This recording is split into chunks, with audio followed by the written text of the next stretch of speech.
Okay, well, we'll get started in just a minute. Looks like we're almost at 4 o'clock. I don't know why some of us got a reminder for 3:30, but that wasn't me.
Okay, it's 4 o'clock. Is everybody ready?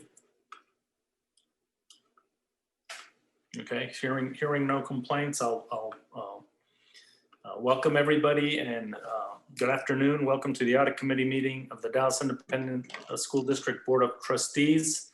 We're going to dispense with the Pledge of Allegiance and salute to the Texas flag because we have a very, very busy agenda and because I'm wearing shorts and probably wouldn't look good standing up for the pledge. The following committee members are participating in the Audit Committee via video conference. District 2, Dustin Marshall. District 5, Trustee Maxie Johnson. Also participating via video conference is our non-voting committee member, Tony Stevens. Thank you for being with us, Tony. And I checked a second. Oh, we have Trustee Joyce Foreman has joined. I'm checking to see if we have any of our other trustees present. Rita. So if I'm missing anybody, my apologies. That's who I was able to look through quickly. On March 16th, Governor Greg Abbott granted a request by Attorney General Ken Paxton to temporarily suspend a limited number of open meetings laws to the extent necessary to allow telephonic or video conference meetings in response to the coronavirus COVID-19. In accordance to those suspended rules, we certify the following. Notice of this meeting has been posted online for at least 72 hours, 1 hour of an emergency meeting or emergency supplemental item. That is not the case. Although members of the board are not gathered in a central physical location, we do have a quorum in attendance and this meeting by video conference or telephone call. We are meeting by use of Zoom meeting software application, which allows two-way communication for members of the public. As we would at any in-person meeting, members of the public who have followed the instructions on the meeting notice for registering to speak during the public comment portion will be unmuted for 3 minutes to speak. If you would like to provide comment at a future meeting conducted by video conference or telephone call, please follow instructions on the meeting notice. All other meeting procedures will adhere to board adopted procedures to the extent practicable. An audio recording of this meeting is being made and will be available to the public. We apologize in advance for any unforeseen difficulties and ask for your patience as we navigate unprecedented conditions. If you have any questions about the suspended laws, please call the Office of Attorney General at 888-672-6787 or by email at toma, T-O-M-A, @oag.texas.gov. The next item on the agenda calls for the public forum segment of our meeting. However, I was informed no one signed up to speak. So we'll move on to our first action for approval. We are now on the approval for meetings for August 12, 2020. Do I have a motion to approve the minutes for August 12, 2020? So moved. Okay, do I have a second? Okay. So motion by Trustee Marshall, second by Trustee Johnson. We'll vote in order. District 2, Trustee Marshall. Yes. District 5, Trustee Maxie Johnson. Yes. Trustee Edwin Flores, District 1 votes yes. So we have now adopted the motion approving the minutes for August 12, 2020. The motion passes 3-0. Thank you. Sorry. Now I should have waited. I should have said here, wait. We have just adopted the motion approving the minutes for August 12, 2020. Next on the agenda is a report on district financial update, CFO Dwayne Thompson. Yes, sir. So we have the budget amendment that was presented for September in the packet. And so on page 2 of that amendment are the main items of the adjustment or the amendment being proposed for the general fund. They are broken down into 3 categories, which is predominantly the top section is COVID expenses, which is roughly about $16 million. Then the next section are those items that were approved in the 1920 budget, but because of the shutdown, we were unable to complete those, and those also are right about 17 million. And then the final is the PO rollover. So those are items that we actually issued a PO, but were unable to complete in the 1920 fiscal year of just over 23 million. So the budget amendment is right at $56 million. The one thing I will note is that we are, because the majority of these items were to be actually expended in 1920, we are at June 30th, we'll be assigning a portion of the fund balance to cover these. So while they will be expended and completed in 2021, they will be actually charged against the assigned fund balance for 1920. Those are the majority of changes on there. The rest, for instance, at the bottom of other financing is tornado expenditures. Those are to allow us to identify what the fund balance at the end of 1920 was and set that aside for the 2021, since that is all commingled into 199. So I would answer any questions that you have about that. The other funds did not have any amendments. Trustees, any questions?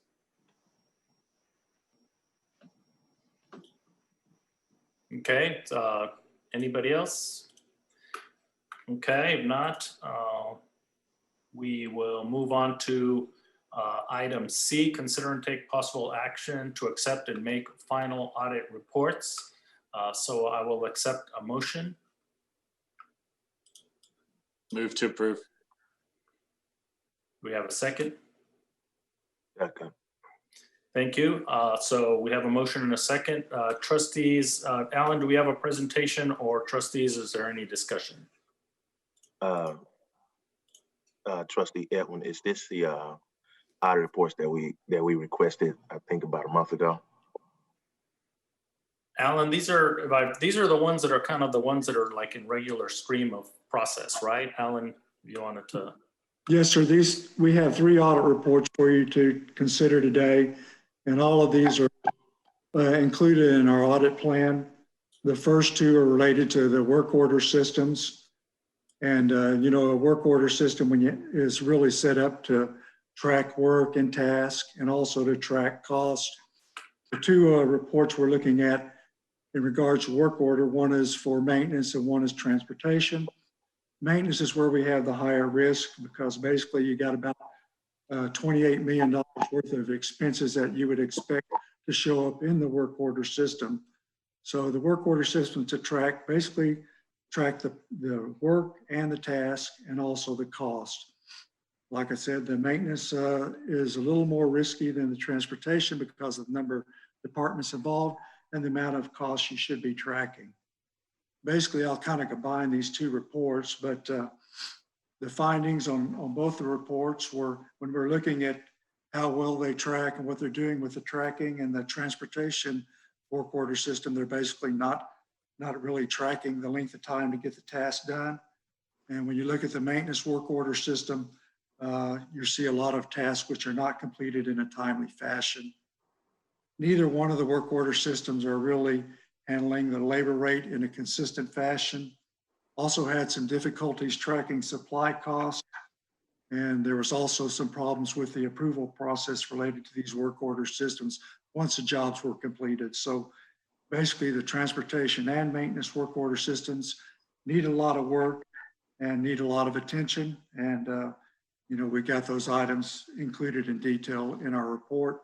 If you have any questions about these work order reports, I'll be glad to try to answer them, or we'll let Bob answering for us today.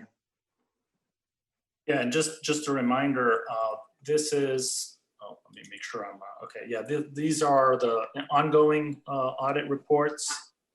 And, you know, there's our list. We received copies of these on the 11th with all the details on that.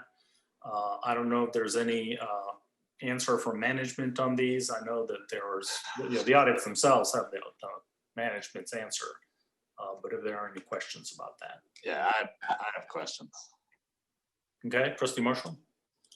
So my question is what Edwin just brought up. I actually don't have any questions for the audit folks. I will say though that these audits, at least the first two of the three, are amongst the worst audits I've seen since I've been here. And I don't mean that in the quality of the audit. I mean that in the damning information presented in the audits. You know, and I actually think the audits are quite well done and well organized and very simple to understand as a reader. So I applaud the new format and the way that these are being presented. But I'm very interested to hear for either from Dr. Hinojosa or from David Bates or from whoever is on the call about how management is receiving the findings of these two audits and what they are prepared to do differently. You know, it is true that there are comments in terms of management response in the transportation audit. You know, there's a little bit more robust content from management about what they're going to do differently. But in the facility maintenance audit, there is minimal language from the administration about what would be done differently. So I'd love to hear the level of agreement from the administration in this and specifically what we're going to do differently on both matters.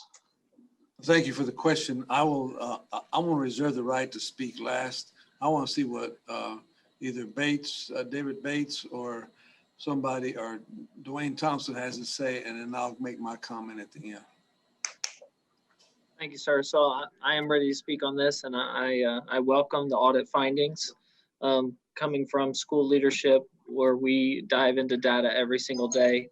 Coming into this position, the maintenance team and myself have really taken a look at work order system, work order data, what this system does for us, what it does not do for us. We started with PLCs, which are, you know, what we've done in the school leadership realm to take deep data dives into our work order software and maintenance. And currently we're looking at moving to another software, one that is compatible with will speak to different things like Oracle, one that will be able to keep record of the purchases from our long counter, which is things that we have right here, plus purchases that we make via, we cut a PO to a vendor. As far as what the work order system can do for us, we look at what is routine. First, we define what is routine, what is deferred, what is scheduled, what is in the long-range master plan. If, for instance, if a bond were to pass, right? So there's a lot of things that the audit told us that I think that we already knew about maintenance and work orders and how we're tracking and what we're doing. On the management side of things, pre-COVID, we were on the right path to making some things happen using this current system. Now, if we purge and move to a new system with training for not the end user, right, which is the campus, the training would consist of being able to input the data, pictures of that data or videos of the data, because it's a lot easier. Like, you know, Trustee Johnson's telling me about leaks, and we're going around and we're looking at them and this, that, and the other. But in a work order, for instance, if we were able to do the pictures and we were able to do the videos and things of that, it'll decrease the amount of windshield time, meaning I got to go out and look at it. Then I got to come back and I got to get the parts or I got to get a quote. So I think from maintenance and facilities standpoint that the audit was welcomed. I'm pretty sure we all knew what that audit was going to find and where we're headed as a department when it comes to work orders and tracking.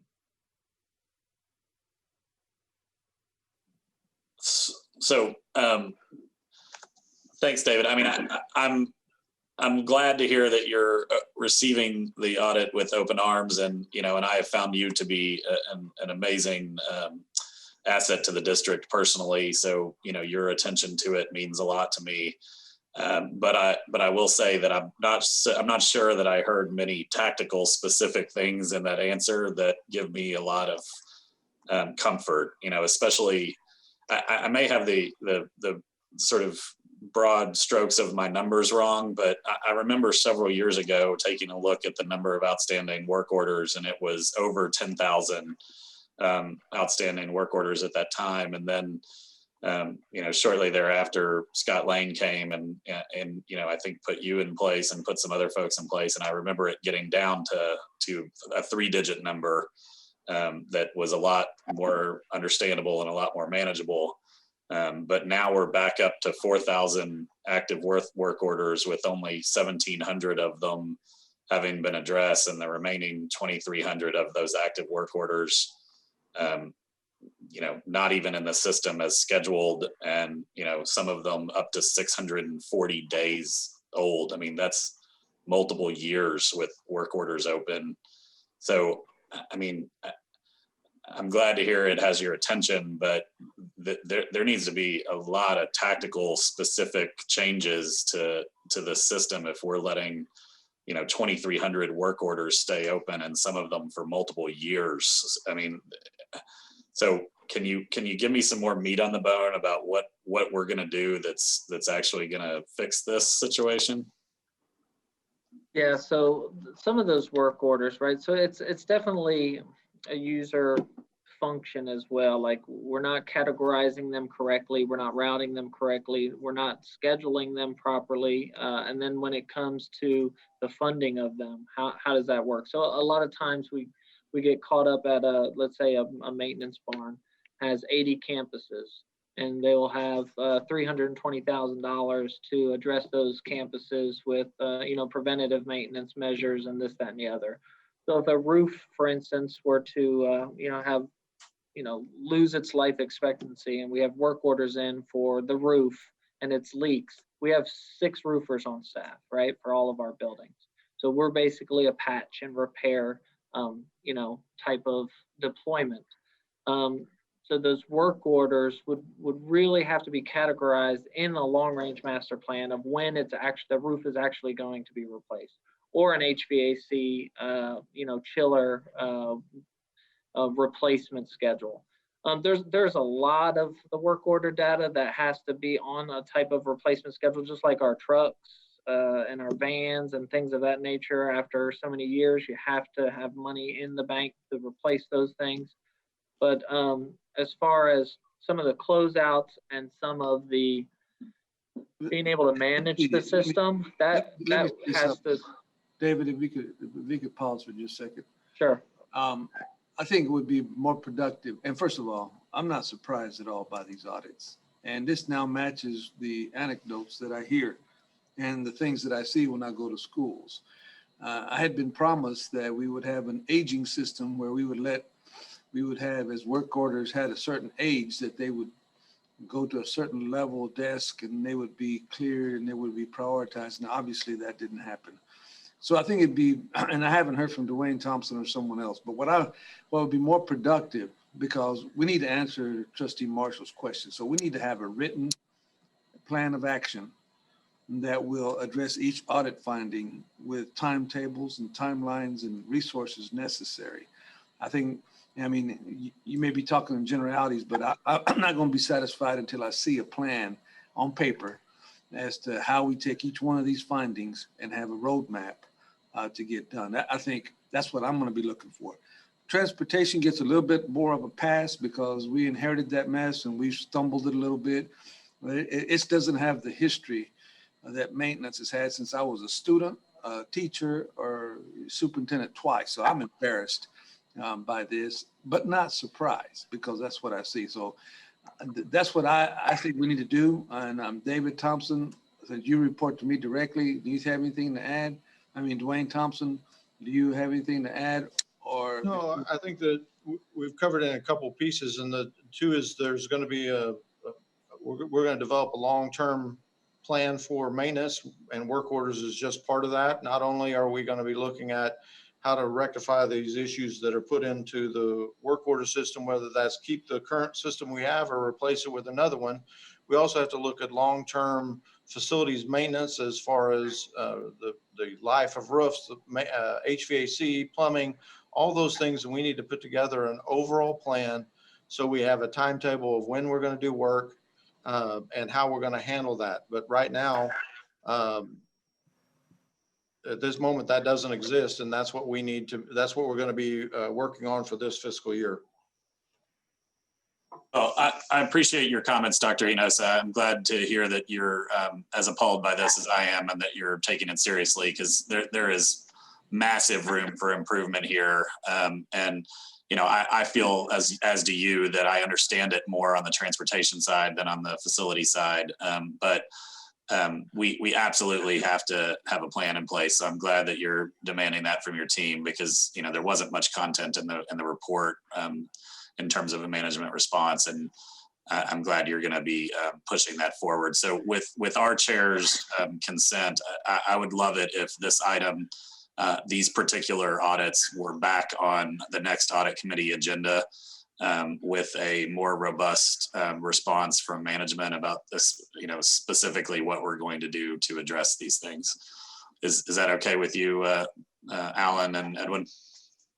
Absolutely. So may I Yeah, say something, please? Of course, Trustee Foreman. Trustee Foreman.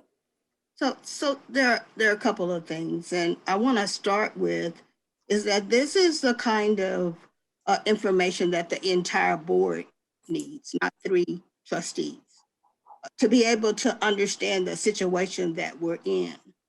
I do understand that we have had the same issues with maintenance forever. And each time that there is an audit, we say we're going to do something to change it, but we don't. All of us are in the school, so we get an opportunity to see what's missing and how it's missing. And we know why it's missing, because we hear principals talk about work orders not being filled. So I would strongly suggest, Superintendent Hinojosa, as you go through the process of trying to figure out what you're going to do, is that you address the users, which would be the principals in these buildings, and ask them to help you with finding solutions and how you can work through this process. I also don't necessarily give transportation a pass. Oh, I don't either. The reason I don't give transportation a pass is because if we don't fix it now, we'll be in the same situation and be singing the same song 2 years from now. And so I think at the same time, simultaneously, while we're working on maintenance, because we've had many maintenance reports, we've done the Parsons report, we've had so many reports, it's not even funny, about what the crumbling of our buildings, but we've really done nothing about that because we haven't had the wherewithal to do that. But in transportation, we know there are serious issues in terms of what goes on, and we need to fix that. And lastly, I will say that when you start talking about the procurement system and understanding the purchases that we've made, that is a huge problem overall, not just with these 2 audits, but throughout the district. And somehow, Dr. Hinojosa, we're going to have to get a handle on what's going on with the purchasing department and how we go about procuring things and justifying the procurements. Thank you. May I say something? Of course, Trustee Johnson and then Trustee Marshall. Trustee Marshall really kind of hit everything I wanted to say. He said it kind of way better than what I would say it. But I do want to ask, what about the work orders? Shows that it was worked or closed out, but nothing was actually done. Can we make that a part of this as well? Trustee Did y'all Johnson, understand? Did you understand me, Mr. Bates? I'm sorry. This is Yeah. as loud as I can talk. I'm sorry. Yeah, I understand what you're saying, and that has been a concern from school leadership for many years, where they feel like a work order was submitted and closed without the work actually being done, or somebody coming and looking at it and closing it out without doing it. And that is definitely on us in the supervisory role of checking up after a work order is closed. And it is part of a plan that I can submit in writing that we're moving forward with. As we're trying to go to a new system that will talk to everything. Okay, thank you so much. Thank you. Yes, sir. Trustee Marshall?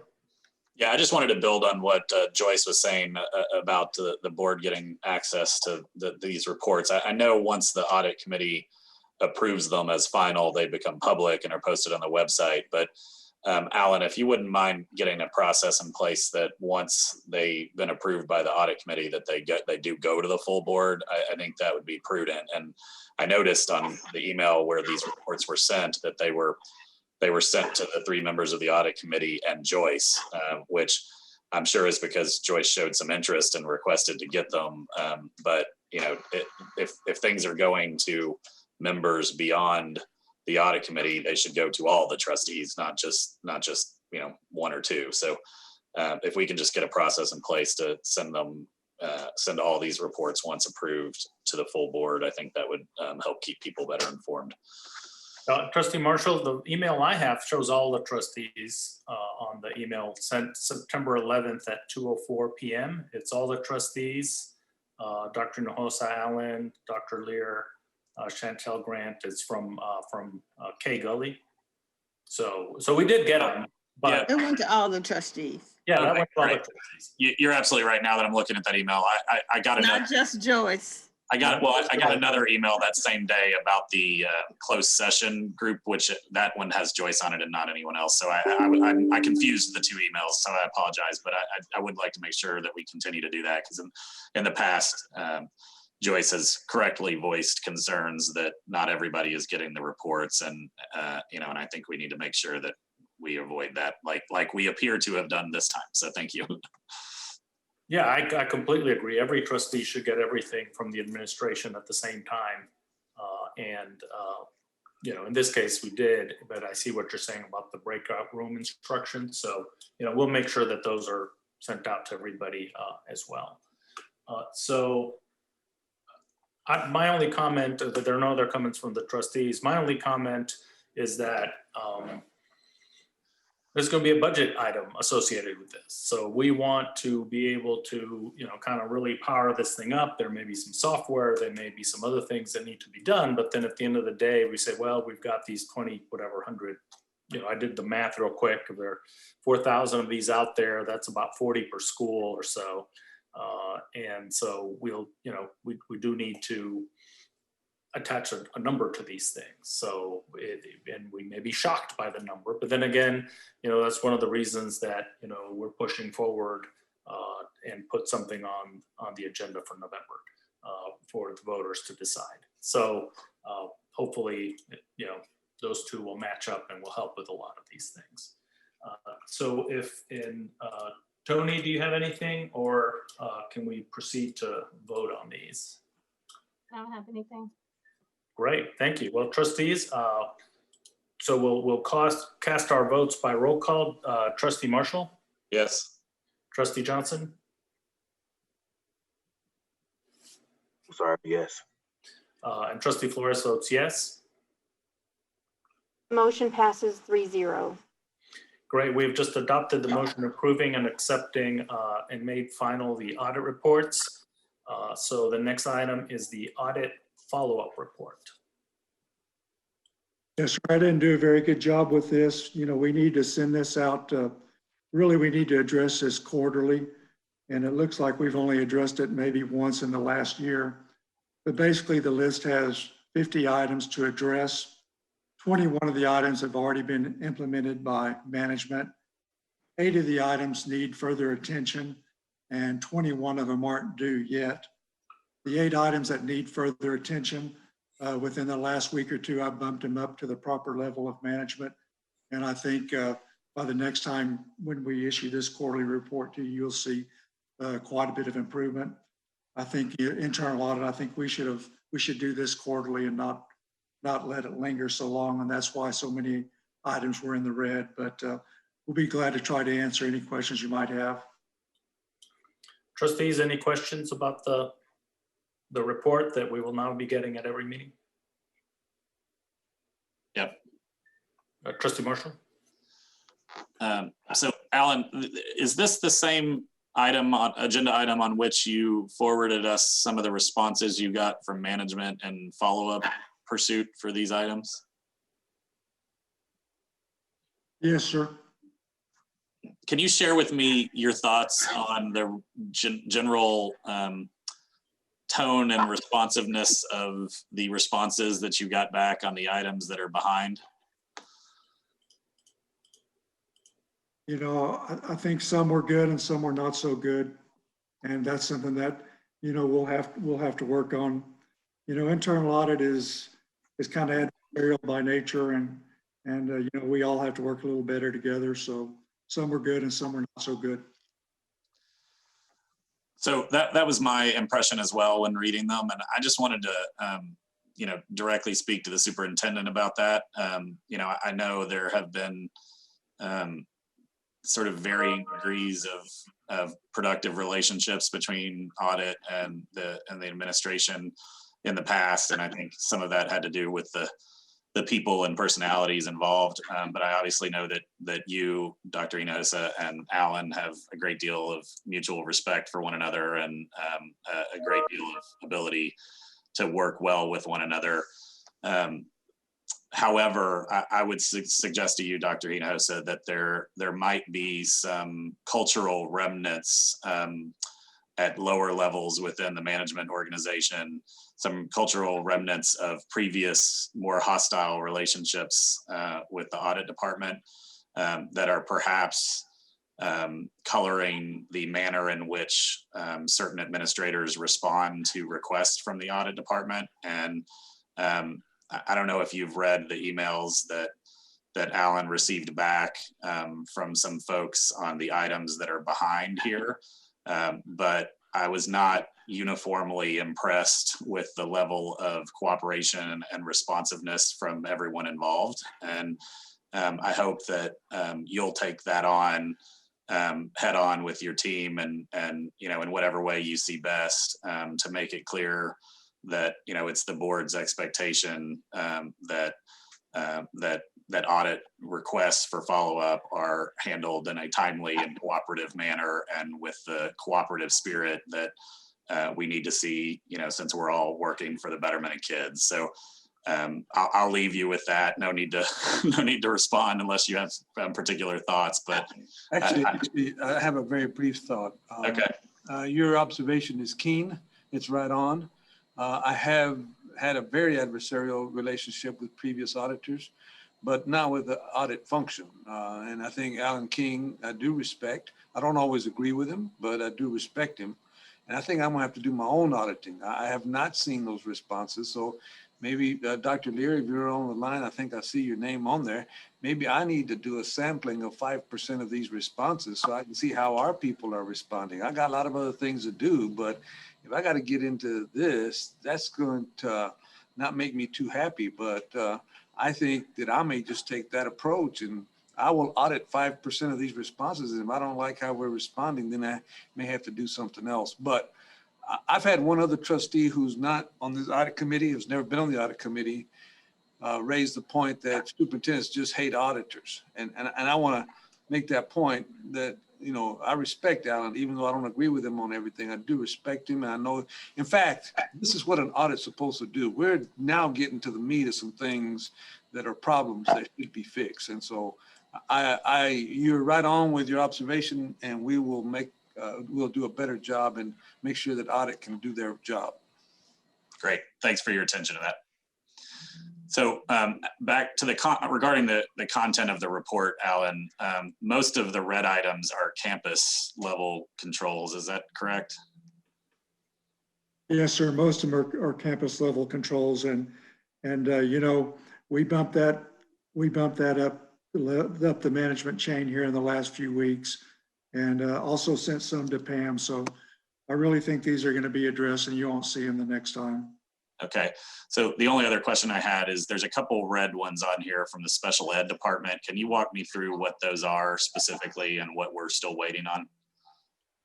I'm going to let Bob walk you through on that, but I will say, you know, we have a new special education director in there, and she's trying to get this thing going to make sure it's right before she responds too much. So, you know, I'm really not too concerned about these red areas, but Bob, could you talk about it a little bit, please?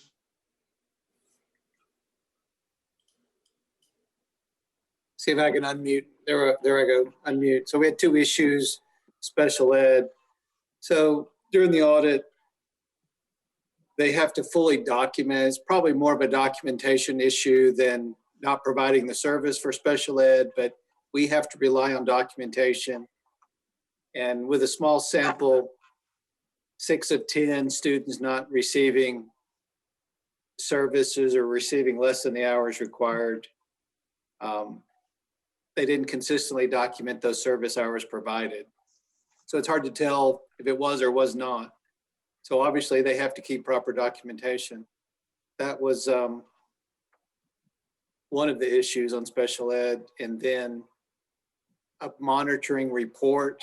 And I'm not the expert on special ed area yet, but my understanding is they have to complete this, what's called a 360 review and a plan, individual plan, written documentation once again. And so when it's not there, obviously we treat it as an exception. So Bob, I appreciate the summary. I too am happy that there's new leadership in that division, and I'm confident that we're headed in the right direction. But I don't share your confidence that all of these visits and the appropriate amount of hours have been performed, and we are just lacking the paperwork. I'm concerned that we, in some cases, are not getting the right number of hours and getting the right number of interventions with students. So this one is of particular importance to me, and you know, I think the folks that in the management area that oversee this, I think I saw at least Shannon on the call, but you know, this is one that I hope we get on top of quickly, and make sure that if we, you know, make sure we're tracking things appropriately so that we can identify where there's gaps and then intervene appropriately. So that's all I've got. Thank you. Thank you. Trustee Foreman, Trustee Johnson. I have nothing. So this is Trustee Foreman. I would just say that I don't know how many of the trustees hear it, but I hear it often about some of the issues that we have in the special ed department. And I continue to hear it even with the new leadership. So I am not inclined to say just because we got new leadership, we're in the right direction. I think the proof is in the pudding, especially for these young people who need additional services. And if we're not documenting the services adequately, then that becomes a real serious problem. And as we all know, we've been dinged on special ed before. And so I would like to make sure that we get what we need in terms of the special ed and continue to work to make it better. Okay, trustees. Tony, do you have anything to? Yeah, I do. A couple comments on this report. One thing that might be helpful, I think, to the audit committee members and maybe the trustees as well, is that if a recommendation is considered of higher risk, and maybe you didn't track those before, but I noticed in the reports today, you do call them out as high risk or whatever. But for those that are high risk recommendations that are in this red category, it might be good to highlight which ones are of higher risk to you all. And then secondly, when a recommendation implementation date exceeds a certain threshold of time, whatever you all feel like that should be, you might want to note that too. And if it does exceed an unacceptable time frame, then you might want to ask why, and if it's one of the higher risk items, you might want to say, well, they need to have some kind of a risk mitigation plan in place. The responsible party should have that. Just recommendation. I agree completely. And I think we used to have that column on the previous version of this report that showed high risk versus low risk. So I'm not sure where it went, but maybe we can put that back. Yeah, that's my recollection as well. The other thing that we started doing that during with the previous auditor didn't happen, but I know that when I was audit chair a few years ago, whenever items would get in the red, we would actually have the person responsible for implementation come to the audit committee and explain to us why they need more time or what's going on. I mean, I hate doing that, but if that's what it's going to take, then having people come to the audit committee, then I will be glad to implement that, especially since we're going to be getting these at every audit committee meeting. Last time it seemed to have a very incentivizing effect on the completion of these items. Well, and especially when there's some items on here with initial implementation dates in 2018 and 2019. I mean, that's getting obviously absurd. So we'll keep these on because these will get every month, whatever quarter we meet. And these, hopefully a bunch of these will no longer be read at the next one, but we will see them at the next audit committee meeting. Okay, so there's no vote on this item. This is a follow-up report. And if there are no more questions, any other questions? I can't see everybody, so my apologies. I guess I could switch over to the other view to see if there are any other questions. If not, we'll move on to the annual audit committee report. Yes, so we basically for this report for the audit committee. This is not a report, reflecting the operations of the audit department. We'll need to be working on something that reflects the annual results of the internal audit department. But this is basically prepared for the audit committee. And the conclusion on page 9 is basically the high point of this report. And basically it says that the audit committee has complied with the audit charter.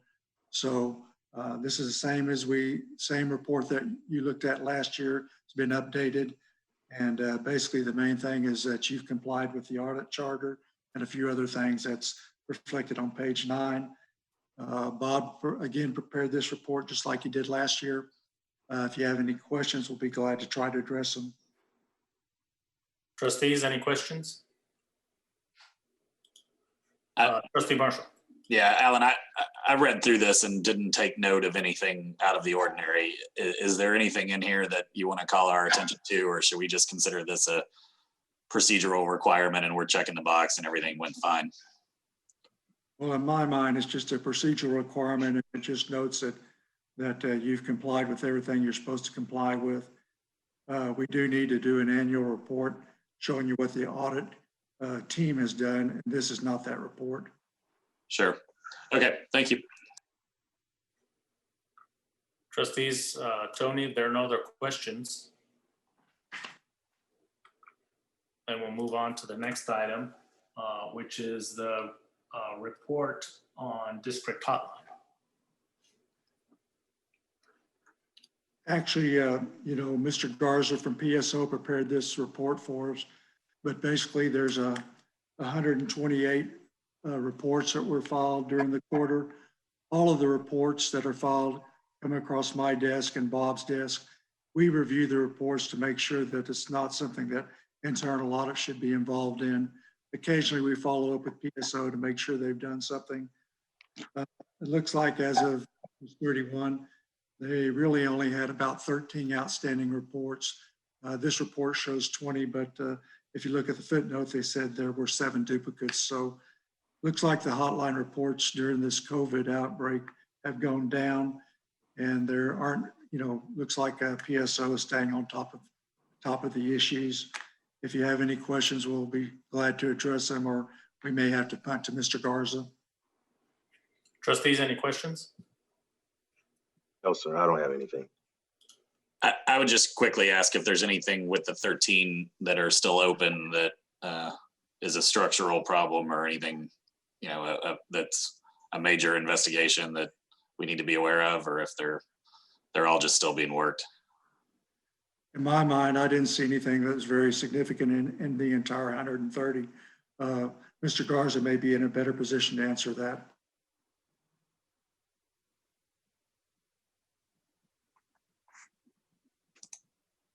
Not sure if Laura was on, but Yeah. the 20 came in from the month of August. So it could have been, I don't have the exact date. It could be in the last week of August.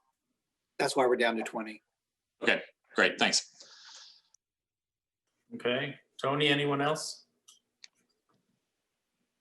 Okay, if not, we will move on to the report on status of audit plan and sufficiency of department resources. Is this Robert Allen?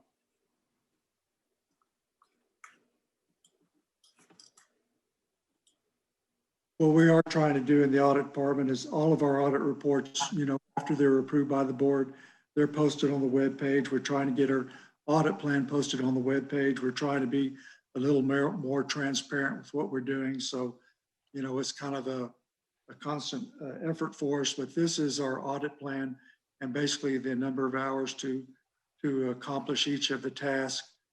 So far, we're, you know, pretty well on track with budget except for inventory. If you look at inventory, we initially budgeted 1,000 hours. We've already spent 918 hours. We're going to need, according to staff, we think we're going to need another 170 hours to finish that job off. So what we'll be doing is taking that from the 2,400 hours allocated for technology. You know, most of that work right now is being handled by an outside consultant. So we don't think we'll use that. I'd also note that we had a couple investigations down toward the bottom. The TJ investigation, you know, those weren't in our initial budget, but I completed that myself along with our attorney. And then we have one more investigation that we hope to wrap up this week.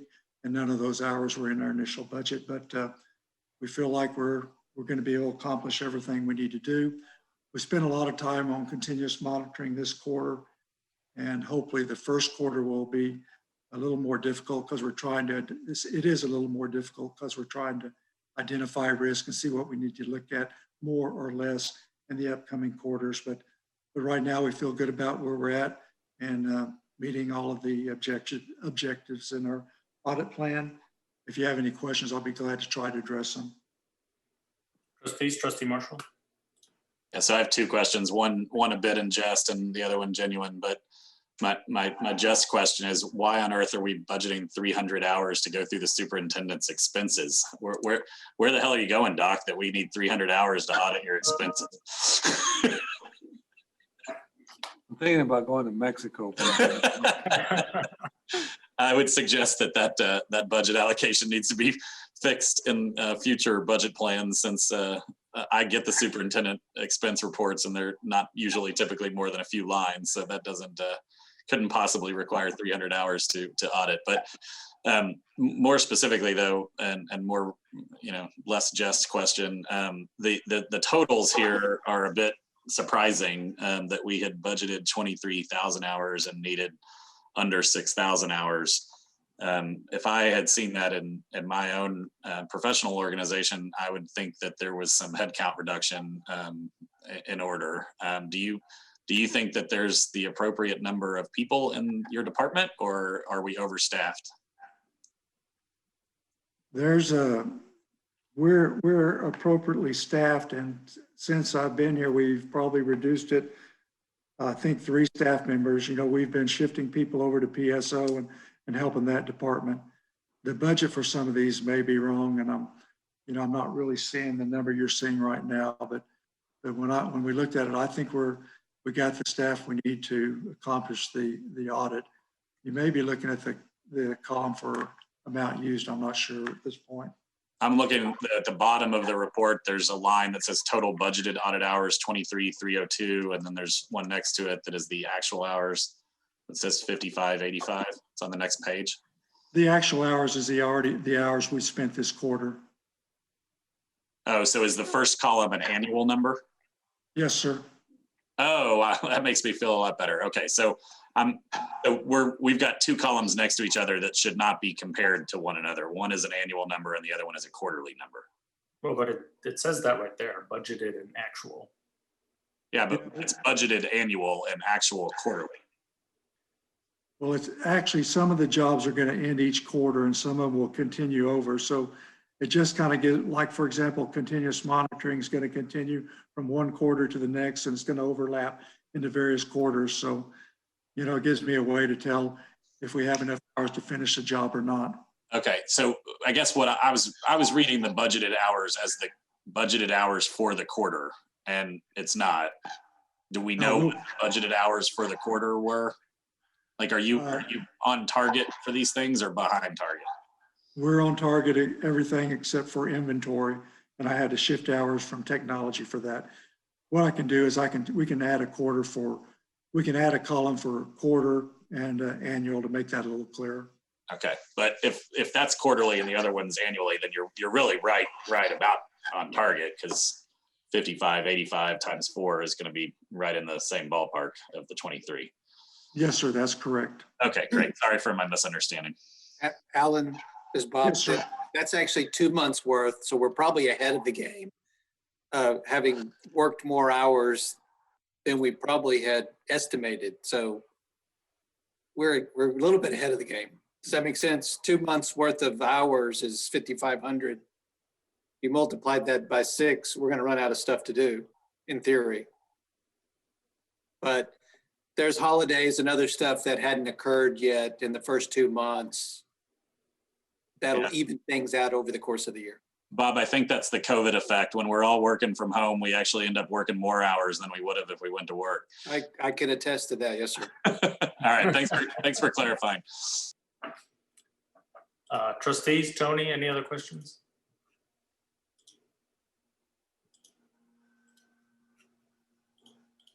Okay, I'm just gonna, so I was noticing here that on construction management at risk. So we're just early on. We have 600 hours budgeted. We've used up 37. So just a reminder, and that's separate from the TJ item, which is at the bottom.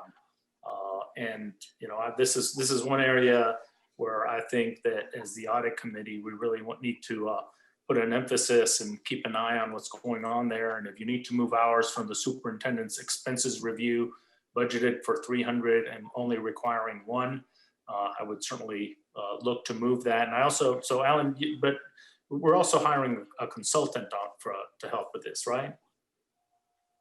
Yes, sir. We've already hired the consultant for, you know, we have the consultant for the technology audit working, the CMAR consultant, you know, after we added that to the audit plan at the last meeting, the CMAR consultant, we got him hired. He's already started. We've also got a purchasing consultant, and that he's already started. We've changed the schedule of these. You know, we moved CMAR. CMAR actually wasn't on our initial plan, so we added that in there. Purchasing was going to be done later in the quarter, so we moved that up. And you know, well, we think we'll have to, if we need more hours, we'll have to adjust. But right now we have 2 staff members working on it, you know, assigned to the CMAR audit and the consultant. And you know, we already have a meeting scheduled with admin for some of the issues tomorrow to talk about some of his preliminary issues. So we're pushing the CMAR job like y'all requested, along with the purchasing. Well, yeah, I really appreciate that. I think that it's important, as you know, well, one, TJ happens to physically be in my political district, but for all of these projects, to make sure that we do a good job and we do what's right for taxpayers and the kids. So I really appreciate you, you know, adding that and having that as the focus of the audit plan. Really appreciate it. Yes, sir. Thank you. Okay. I have a question, please, Edward. Of course. Trustee Foreman and then Trustee Johnson. Particularly on the CMAR audit and the purchasing audit, What's the scope of those audits? The CMAR audit, we basically hired a consultant and he's working to develop an audit plan for the audit committee or for the internal audit staff to use to audit the program. And the same thing with the purchasing consultant. But in addition to that, they're reviewing the current departments, like for example, in the purchasing audit, the consultant is looking at the TASBO report, the Weaver report, combining those, seeing what we need to do there, looking through all the bids, seeing what we need to do there. And the CMAR consultant is doing the same thing. And they'll have suggestions, and we're pushing that. We're early in both those audits. I think we're in week 2 or week 3. I don't recall, week 2 or week 3 of those audits. So pushing those audits so that hopefully we'll have something for the audit committee to consider at the November meeting. Okay, and when is the plan to take that to the entire board?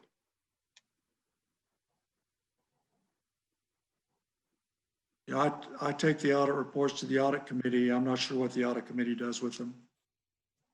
But you work for the audit committee. So I'm asking a question. When does that go to the entire board? Well, as soon as the reports are prepared, they go to the entire board. So that would probably be in about November the 8th or so. That's when we're anticipating sending those reports to the entire board. Okay, the reason I'm asking that question is many reports come out of the audit committee that does not get to the entire board. Well, since I've been These two, I'm speaking to Edwin right now. These two reports have specifically high interest from the entire board, and I think these audits need to, as soon as this committee gets these reports, they need to go directly to the board. So Trustee Foreman, my understanding that the procedure is that when the reports are ready to come to the audit committee, they go to the whole board. They don't come just to the members of the audit committee, like we did this last meeting. These 3 reports that we approved earlier today went to the whole board. That is not the general way that this has been ran, and that has been a complaint. If you heard Trustee Marshall speak to the fact that Trustee Foreman had been asking for these reports, that has been consistent from me. And a lot of the reports that go to the audit committee never makes it to the entire board. So I am asking and requesting, and maybe we need to look at the audit charter to make sure that there is something in there that would address that particular issue. Okay. Trustee Johnson? Brother Allen, can you give a quick answer to this question? And can you tell us, the difference in your opinion, what's the safer between CMAR and CSP? Can you just give us the quick version, please? You know, what I would prefer to do is we've hired this CMAR consultant, and that's one of the things I think he'd be better able to address, because that's one thing he'll be able to look at and tell you what we need to do. Each system has pros and cons, and you know, they'll just have to weigh it out. He's the expert. He'd probably be better to address that than I. But he's not. I'm asking you. So we've had conversations before, and I just want to hear it on record. If you want to take out, you know, as much risk as possible, where there's all the negotiations are done up front, then to take out that type of risk, you know, a CSP is the best way to do it, because when you enter into the contract with the contractor, you know exactly how much you're paying. Under the CMAR, you don't know that, but there are times and places to use each of those processes. And as example, you know, the TJ job, by going CMAR, you're able to do it in phases and to take the GMP in phases to get that going in phases. So each of those programs has strengths and weaknesses, but if you just want to take all the risk out in determining price, then the CSP is the best way to do it, provided you get enough bids. I've seen on several occasions where we haven't been getting enough bids. So we're going to have to work through that issue. And I appreciate that. I ask you that because I respect your wisdom on it. I know you've been around a long time, and so I hope my tone is not aggressive at all. If it is, forgive me, just because I don't feel well. But I know that I want to take the risk out. I know my board knows how I feel about it, so we're not going to make it a long, drawn out speech. But I thank you for answering my question. Yes, sir. Thank you. Yeah, and Alan, I would only add to that perhaps we can add to the agenda on the November meeting, to have this, to be able to have the consultant to, perhaps if the plan's ready, or if, their input's ready. Yeah, we're really pushing him. He's got a lot to do, the CMAR consultant. So, hopefully we'll get it done. I mean, if you look at it, there's not many days because we have to wrap it up basically by the end of October so we can get admin to respond. And, that doesn't give them much time. But, I think admin understands that the purchasing and the CMAR audit have a tight time frame, and their response time will be very limited. Okay, well, we appreciate it. Hopefully y'all will do your best. And if not latest, I guess whenever the January or February, but if possible, November would be great. And we'd appreciate the hard work. We already appreciate the hard work. Okay, so that is then that's item G. So then the next item on the agenda is H, which is consider and take possible action to appoint a non-voting community advisor to the audit committee, which will be our second advisor. So I don't know if you wanted to, Alan, to say anything beforehand, or should I just go ahead and take the motion and the second? That'd be your preference, but Chris Lewis is who we'd recommend. He's agreed to serve. He's been real active in the local internal audit chapter. He was president of the chapter. So that's who we would recommend at this point. He's agreed to serve, and I think he'd do a good job for you. Awesome. And then we all got his resume, and if the rest of the board hasn't gotten it, then I didn't check that email. I'll be a lot more diligent about checking those emails to make sure that all the trustees are getting them. So I will then, so do I have a motion to appoint Christopher S. Lewis as a non-voting community advisor to the audit committee, our second advisor? Move to approve. We have a motion. Do we have a second? Second. Okay, we have a motion and a second. Trustees, Tony, any discussion? Is Chris present? Doesn't sound like it. No, sir, he's not. I really wasn't sure what to do. He's not present. Okay. Yeah, usually we vote on them and then, have an opportunity to visit with them. Is kind of the way we've always done it. Yes, sir, that's my fault. Trustee Edwin, can we postpone that then? Well, we've been without a member for a long time. I don't know if you've had a chance to look at his resume. It's pretty impressive.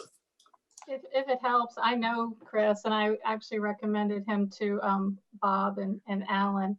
I think he's a great guy. I think he is a hard worker. He'll do what he says, and I can vouch for him if that helps. I don't know him. I would like to see his resume, and they probably I would go look at it. But Yeah.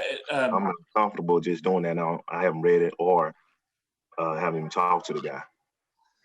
So Trustee Johnson, his resume is attached to the item, but if it's helpful, he's the audit manager for the American Heart Association and has been with them since 2006. He was an auditor, then a senior auditor, and now the manager for the department. And prior to that, he was an auditor for Trailblazer Health Enterprises, and before that, he was with the Dallas Cowboys in their accounting department. He's also a member of the Institute of Internal Auditors and has an assortment of volunteer leadership roles there. And his resume is exactly what we've been looking for. And I will add, Tony, it is certainly very important to me that you know him and that you vouch for him. I think you've been a real asset to the audit committee, and your endorsement of him means a lot to me. So I'd be comfortable proceeding even without getting to see him face to face. But I'll defer to the chair. Well, again, we've been without our second committee member for an awfully long time, and it's part of our charter, and it's something that we should be fulfilling as part of our charter as an audit committee. And so I'm comfortable with moving forward. I mean, I appreciate Trustee Johnson's point of view on this, that he wants more time to be able to either talk to him or to get a chance to review his resume. I mean, they serve, the non-voting members serve at the kind of the pleasure of the committee, of the voting members of the committee. So if there were anything that were to come up in the future, we could always, vote him off. But I'm very comfortable. As soon as I saw his resume, just the amazing background that he has and that brings to the committee. And so I'm comfortable moving forward today. And I'm also equally comfortable with setting up a time, Trustee Johnson and Marshall and the committee to be able to sit down and visit with him before the next meeting.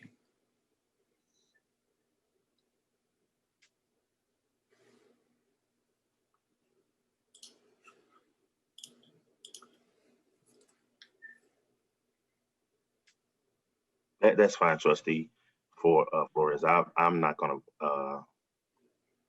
vote until I see it. So I have it. Those that's just not how I do business. Only comment, like Mr. Chair, the only comment I would like to make is that, this person is doing it for volunteer work and it's for free. And if you delay, if you vote him in November, then it's going to be even lag time for him to get started. So that's the only comment I would add. Yeah, well, I'm comfortable, moving forward. Again, we don't want to lose him to some other organization that may want to jump in, he may also be talking to. As we all do, we serve on a lot of different things, and opportunities come to us. And so, again, I'm ready to move forward. So, trustees, any other comments or questions?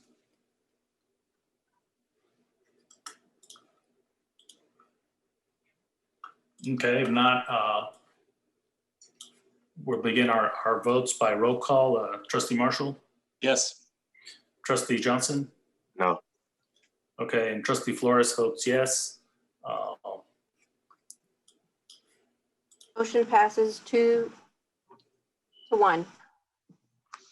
Okay, so we've just adopted the motion approving to appoint Chris Lewis as a non-voting community member to the advisory committee as our second advisor. And I look forward to, being able to sit down and meet him as soon as possible, preferably before our next meeting. So then the next item is we are scheduled for a closed session, and I believe we are going to have a closed session. So I'll read the script. The board will now retire to closed session. The public and staff are welcome to stay connected to Zoom while the board leaves the meeting to attend the closed session. The public portion of the meeting will resume after closed session. The board will retire to closed session pursuant to Texas Government Code 551 concerning any and all purposes permitted by the act, included but not limited to the following sections.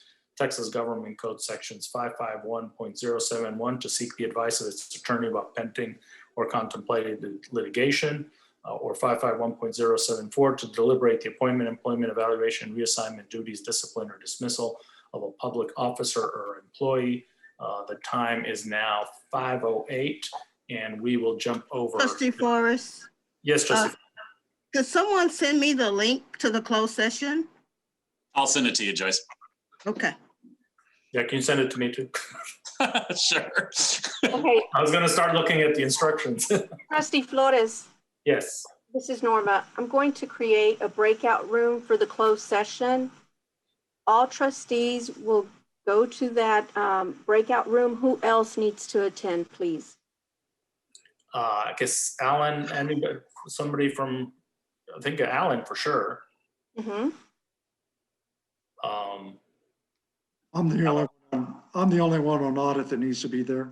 Okay, So to be clear, we are not leaving this Zoom call. There's going to be a join a breakout room button that pops up for those of us that you're asking about. yes, sir. Okay. Are you gonna need attorneys?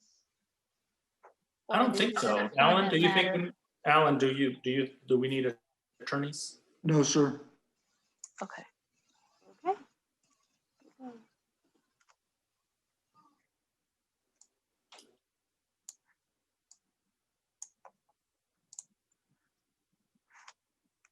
Dr. Flores, just announce you're now in closed session.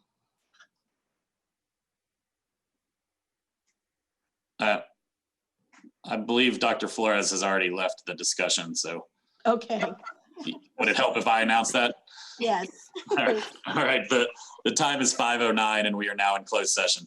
thank you. Trustee Marshall, will you be joining them? Oh, he did. Good.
Okay, everybody back? Okay, so the time is now 5:17 PM and we are back in open session. The board took no action in closed session. So the time is now 5:17 and this meeting is adjourned. Thank you, everybody, for being here. Really appreciate it. Thanks, Alan. Thanks, Bob. Thank you. Thanks, administration. Thank you. Thanks, Tony.